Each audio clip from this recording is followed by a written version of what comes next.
नमस्कार, शुभांकीज किचन मराठीमध्ये तुमचं खूप खूप स्वागत आहे। आज जी रेसिपी आपण बघणार आहोत ती एक उन्हाळी रानभाजी आहे। हिला चिवईची भाजी असे म्हटले जाते। ही भाजी आरोग्यासाठी खूप छान असते। ही उन्हाळ्यामध्ये उष्णतेचा दाह कमी करण्यासाठी खूप उपयोगी पडते, तसेच चवीलाही खूप छान लागते। चला तर मग लवकरात लवकर सुरू करूया आजच्या या रेसिपीला। तुम्ही मार्केटमध्ये कधीतरी चिवईची भाजी नक्कीच बघितली असेल आणि बघितली नसेल तर तुम्ही बघू शकता अशी बारीक हिरवीगार पानं आणि लाल अशा दांड्या याला असतात। आता ही चिवईची भाजी मी छान निवडून आणि चिरून घेतलेली होती। याला आता आपल्याला स्वच्छ 2-3 पाण्याने धुवून घ्यायचं आहे। अशा पद्धतीने सर्व पाणी मी निथळून घेतलेलं आहे आणि याला मी एका चाळणीवर घालून घेणार आहे।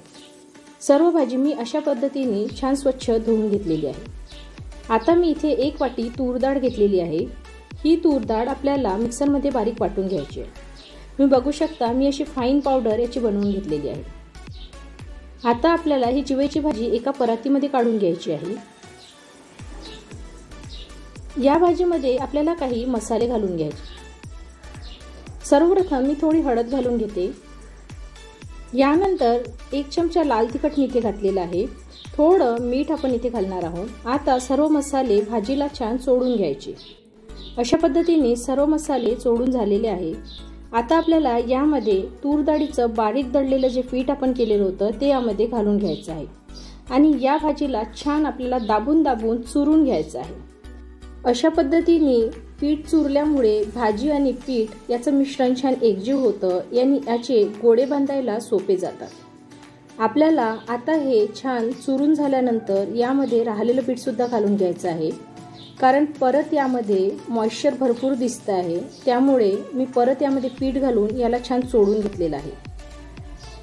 अशा पद्धतीने सर्व पीठ व्यवस्थित चोळून झालेलं आहे। थोडा पाण्याचा शिडकावा मी यावर घातलेला आहे, कारण आपल्याला या भाजीला छान चुरून एकजीव करायचं आहे। यानंतर मी चाळणीला तेल ग्रीस करून घेतलेलं आहे। आता या मिश्रणाचे आपल्याला गोळे बांधून घ्यायचे आहे।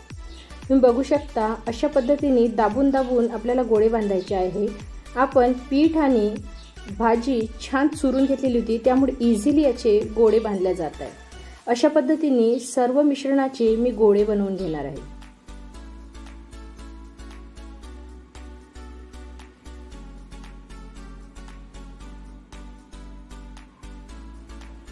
इथे सर्व गोळे बनवून तयार झालेले आहे, तुम्ही बघू शकता। आता हे सर्व गोळे आपल्याला पाण्याच्या वाफेवर शिजवून घ्यायचे आहे।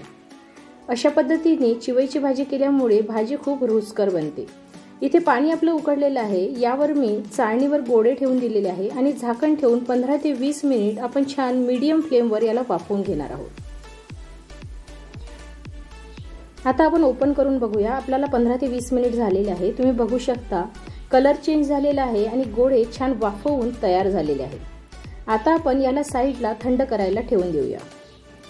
आपले गोळे हे गार झालेले आहेत। आता याला आपण फोर्कच्या साहाय्याने तोडून घेणार आहोत, कारण आपल्याला याला आता फोडणी करायची आहे। अशा पद्धतीने मी फोर्कच्या साहाय्याने सर्व गोळे तोडून घेतलेले आहेत। आता आपण फोडणीची तयारी करूया। यासाठी कढईमध्ये 2 ते 3 चमचे मी तेल घालून घेतलेलं आहे।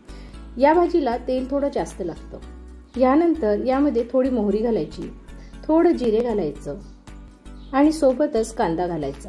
कांदा सुद्धा या भाजीला थोडा जास्त घातला तर छान लागतो। अशा पद्धतीने कांदा छान परतून घ्यायचा।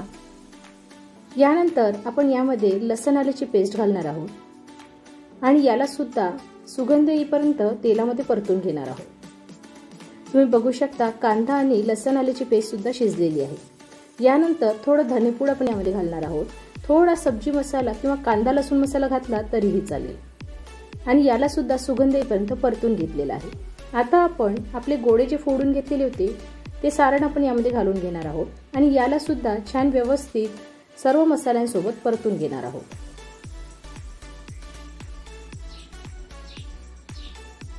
अशा पद्धतीने सर्व मसाल्यांसोबत सारण परतून झालेलं आहे। आता आपल्याला 5 मिनिट झाकण ठेवून याची वाफ काढायची आहे। तुम्ही बघू शकता इथे छान मोकळं असं झुणकं तयार झालेलं आहे, म्हणजे चिवईची भाजी तयार झालेली आहे। बघू शकता किती छान कलर आलेला आहे, चवीलाही अप्रतिम लागते। ही भाजी जेव्हा आपण घरी बनवतो तेव्हा घरामध्ये सर्वकडे घमघमाट सुटतो, कारण याला एक विशेष सुगंध असतो। नक्की घरी करून बघा, आरोग्याच्या दृष्टीने आणि चवीने ही भाजी खूप उत्तम आहे। नक्की एकदा करून बघा आणि मला नक्की कळवा की तुम्हाला ही माझी रेसिपी कशी वाटली। चॅनलवर नवीन असाल तर चॅनलला सबस्क्राईब नक्की करा। रेसिपी आवडली असेल तर व्हिडिओला एक लाईक नक्की करा, तसेच जास्तीत जास्त शेअर करा। चला तर मग भेटूया एका नवीन रेसिपीसोबत नवीन व्हिडिओमध्ये। तेव्हापर्यंत बघत राहा शुभांगीज किचन मराठी।